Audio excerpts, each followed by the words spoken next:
Imagine you're living in a small town in western Iowa. Tornado season has started to ramp up, so you're keeping a close eye on the weather. You look at the SPC outlook and you see a big 5% risk situated over Oklahoma and Kansas.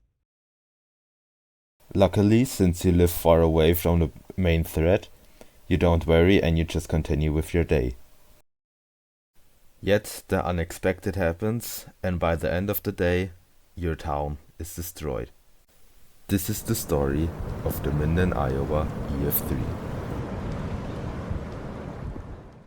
At 3:15 p.m., the supercell of our interest would fire up on the Kansas-Nebraska border.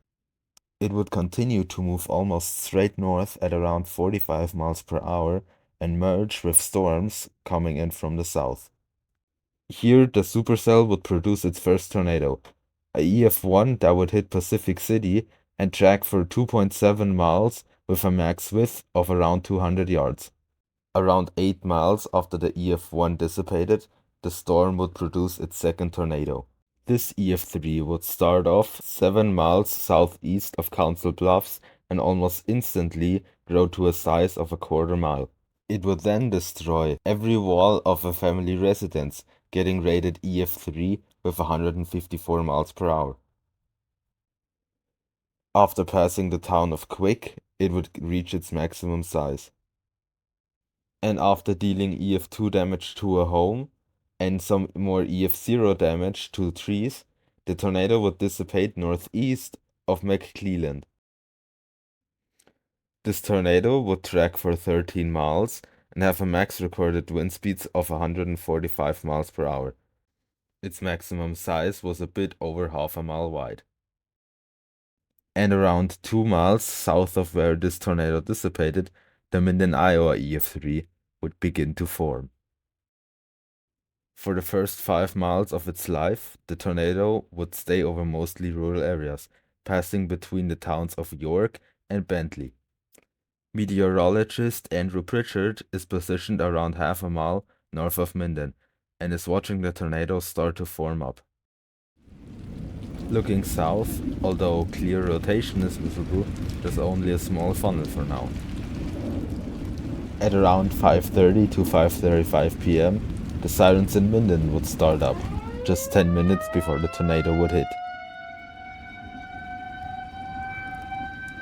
And after ripping roof panels off of a small barn, the tornado would finally begin to touch down. Over the next 5 minutes or so, the tornado would widen from 400 yards to 800 yards. It would deal mostly EF0 damage to trees and small outbuildings, while also 1 EF1 damage. The main funnel would then begin to lift, with the small subvortices still being visible. And with the tornado now inching closer and closer, it's pretty clear that Minden will get hit almost directly.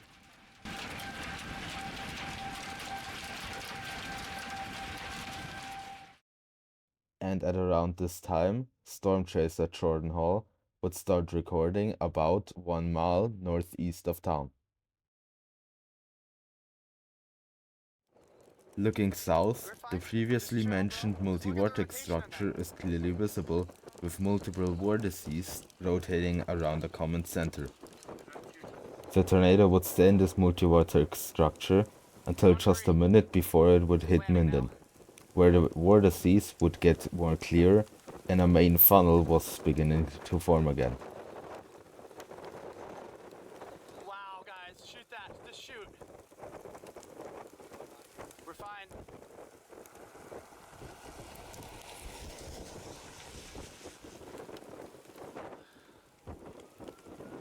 We're fine.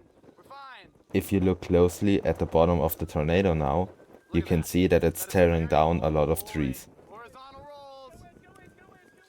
Just look at it, buddy. We're good. We're about to move. We're about to move. We're moving. Here. Hold on. The tornado has now taken a stovepipe shape, almost being a wedge, and is now just mere seconds away from hitting the first parts of Minden.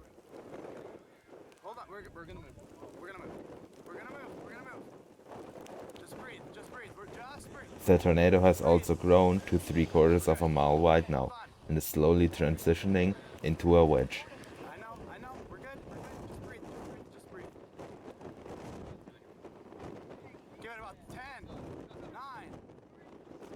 Here, Jordan would do a very smart thing and preemptively turn around his car to make escaping easier. Shoot that, by the way. Yeah, we gotta just go. Shoot that. We're good. Now we can sit right here because I can go. Sierra, please just shoot it with this. 4K. Shoot it with this. Don't have to hit record. Just point and shoot. Let's just go. We're fine. It's actually gonna cross. It's moving left to right now. No, it's moving right at us. Sierra, point the. And this is where the tornado would start impacting Minden. Since this footage is, in my opinion, one of the best ones out there, I'm gonna stop talking now and I'm just gonna leave you with it. We got about 10 more. Shoot that. Jordan, just drive. Zoom in on that. Jordan, Sierra. drive. Jordan, drive. Jordan, drive. Come on. Jordan, let's go. Be quiet. No. Shoot. Jordan, let's go, man. Please. Shoot that. Tornado. Please. Jordan, let's go, man. We're moving. Now. Now. Go. Jordan. It's moving. Jordan, It's moving left to right. Let's just go, Jordan, please, man. Jordan, let's just go. As people start to emerge from the rubble, they see what you would never want to see. Home after home, completely destroyed. Many of the town's businesses were right in the path of this tornado and got completely destroyed. But although the damage is still horrible, the town did actually get lucky, because the tornado did actually pass a bit south of the town, meaning that the actual buildings only got hit with the trailing edge, which had weaker winds. If the tornado had just hit half a mile more north, then most of the buildings would have experienced the much stronger leading edge winds, which were likely in excess of 170 miles per hour. The reason why luckily only one person died in Minden from this tornado was because the tornado warning was issued almost 45 minutes ahead. But there is still one unanswered question from the start. How? How is it possible that a town that was 150 miles away from a tornado risk got hit by such a strong EF3? Well, because I kind of lied. Yes, this is the outlook for April 26, 2024. But it's the outlook for 1 a.m. If you look at the outlook for 12 a.m., the picture already looks a lot different, with Minden now being in a 10% hedged tornado risk. Take this as your wake-up call to not just check the SBC outlook in the morning, but rather check it multiple times throughout the day. There's also one particular home here that I would want to look at, because it got damaged in a really weird way. Try to find what I'm talking about.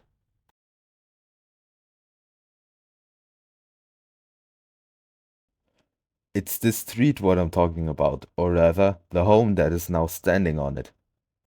Apparently, the tornado was able to completely shift this house over 19 meters to the side and rotate it by 80 degrees, leaving it standing on the street and having the basement completely exposed. This was possible due to little to no anchoring being present. Although if you look at the animations here a bit closely, you might notice something. The house actually moved against the winds and not with them, since tornadoes usually spin cyclonically. The only way I could see this happening is if the house got hit by a subword, since the tornado was still somewhat in its multivorticity stage. But right next to this home, there was a small warehouse that probably did actually get hit by a subword. This warehouse got assigned a rating of EF3 with 158 miles per hour though, showing that the winds inside subvortices were much stronger than the EF2 125 miles per hour winds that got assigned to the shifted home. If you have any personal theories how this could have happened, please tell me in the comments. The tornado's path is far from over though.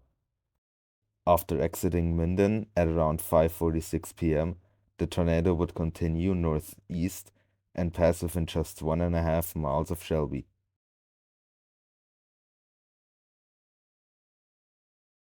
After not hitting any structures for around 3 miles, the tornado would completely tear off a roof of a family residence.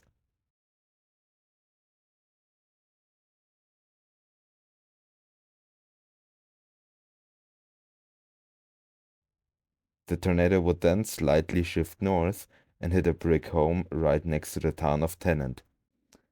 It would remove a large section of the home's roof structure, earning it an EF2 rating.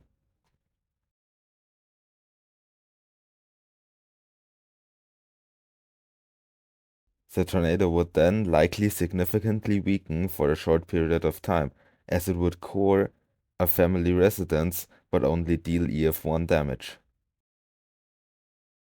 But it would quickly begin to strengthen again, as it would impact the small town of Lincoln, hitting a family residence and earning an EF3 rating again.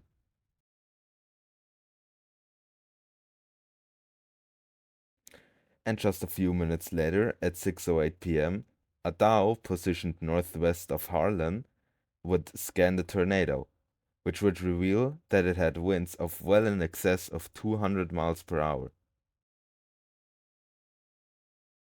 At around the same time, the storm chasing channel was driving right next to the tornado. They would capture probably the best footage of this beast. Think we can make it ahead of it? Just kidding. That's a joke. Don't. Only joking.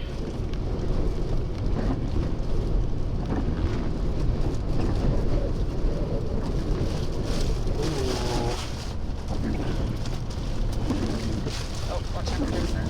Oh wow. Oh wow. It's just insulation.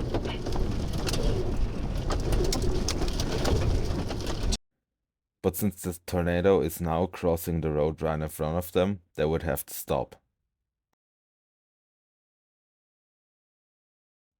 The tornado is now in its ending phase. It would hit one more farm outbuilding while going along Linden Road, and would then just barely miss the town of Defiance by round about half a mile, where it would then dissipate around 2.5 miles north of it. There is a possibility of radar data that the tornado actually continued further ahead, but early damage surveys didn't find anything. The tornado's maximum estimated wind speeds would be around 160 miles per hour, with its actual maximum wind speeds likely being around the previously mentioned 224 miles per hour from the Dow scan. In total, the Minden Iowa EF3 would track for 41 miles over a bit longer than an hour. Its maximum size would be north of the town of Harlan at about 1.3 miles wide. It would luckily only kill one person and injure 3. If you've watched until this point, thank you very much. If you have any critics, please post them in the comments, as I would like to improve the quality of my videos even further in the future. If you have any tornadoes I could possibly cover in the future, please tell me in the comments as well. And see you in the next one.